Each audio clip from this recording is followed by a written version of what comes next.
L'horloge sur ton mur s'est arrêtée de nouveau. Elle n'est pas cassée. Elle attend, comme toujours, une raison de bouger.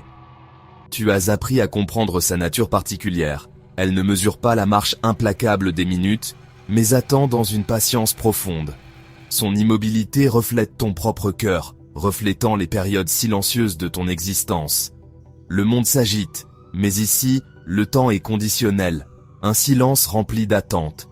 Tu passes ton doigt sur son verre froid, sentant l'énergie dormante, la promesse d'un tic-tac pas encore mérité.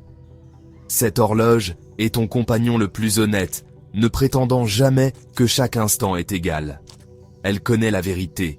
Le temps n'est pas une ligne droite, mais des points de lumière éparpillés. Tu as appris à voir son immobilité comme une grâce, un rappel que tout le temps n'a pas besoin d'être compté, seulement ce qui compte vraiment. Elle attend cette légèreté imprévue, cet instant bref et glorieux où ton âme oublie d'être lourde. Les pièces de ta maison sont remplies de temps non mesuré, se déposant comme de la poussière sur les livres et les chaises vides. Ce n'est pas l'ennui ou une attente anxieuse, mais une présence plus douce, contemplative, le temps d'être, non de faire. L'horloge témoigne silencieusement de tes peines et de tes joies, les retenant en refusant de les compter. Ce temps non compté est texturé, comme l'air après le départ de quelqu'un, ou la douceur d'un galet de rivière. C'est une rébellion tranquille contre le rythme effréné du monde, un sanctuaire où tu existes simplement, sans hâte et sans jugement. Parfois, tu te demandes, si l'horloge ne tic-taquait plus jamais, ta vie se dissoudrait-elle, ou trouverais-tu une nouvelle sorte de lumière dans le silence? Les pièces sont pleines de potentiel, attendant que la joie revienne et remette le mécanisme et ton cœur en mouvement.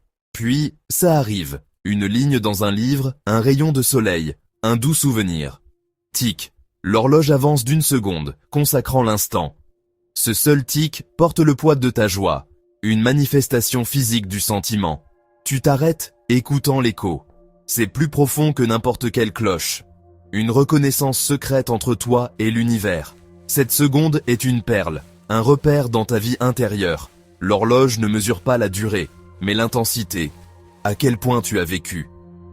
Parfois, un autre tic suit, un oiseau sur le rebord de la fenêtre, la première gorgée de café, un rire lointain. Chacun est une petite explosion de contentement, chacun méritant son propre tic délibéré. Ce ne sont pas des tics frénétiques et insignifiants, mais des déclarations, ce moment à compter. Les secondes perdues dans la distraction s'évanouissent, mais celles-ci demeurent, brillantes. Le rythme de l'horloge est irrégulier, chaque tic-tac un témoignage de présence. Tu réalises, la vraie mesure du temps se trouve dans ces instants lumineux. Tu commences à penser au bonheur, comme à une lumière, une luminescence tranquille, qui te remplit de l'intérieur. L'horloge, tu le crois, ne réagit pas à l'excitation, mais à cette clarté intérieure. Quand l'horloge est silencieuse, tu te sens éteint. Le monde semble plat, tes pensées lourdes. Son silence est honnête, reflétant l'absence de lumière intérieure.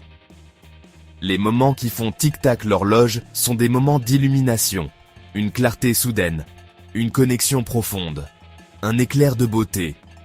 Dans ces moments, une douce lumière t'inonde et l'horloge bouge. Tu cesses de chercher le bonheur comme un but. Au lieu de cela, tu cherches des sources de lumière tranquille.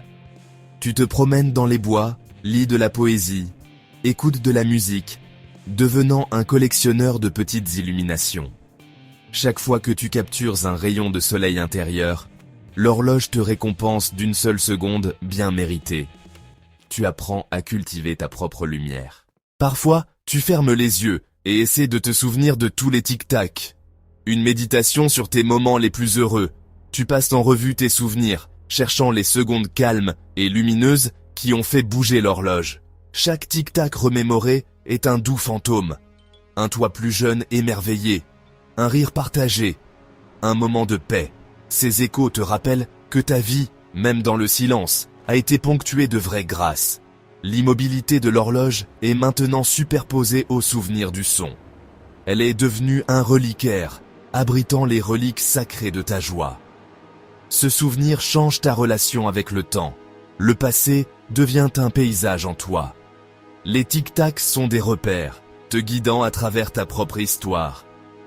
Tu es la somme de toutes tes joies, l'accumulation de chaque seconde suffisamment lumineuse pour que le temps lui-même en prenne note. L'horloge est une archiviste, ne conservant que tes moments de bonheur. Elle écarte l'ennui, la tristesse et la routine, construisant une archive de joie pure et authentique. Imagine, à la fin de ta vie, tu n'entends que l'enregistrement de cette horloge, un rythme staccato de joie, séparé par le silence. Cette archive est ton véritable héritage, fait de lumière et de sentiments, non pas d'accomplissement. Elle te libère de la pression du succès extérieur. La vraie mesure de la vie est le nombre d'entrées lumineuses. Ton véritable travail est de donner à l'archiviste quelque chose à enregistrer.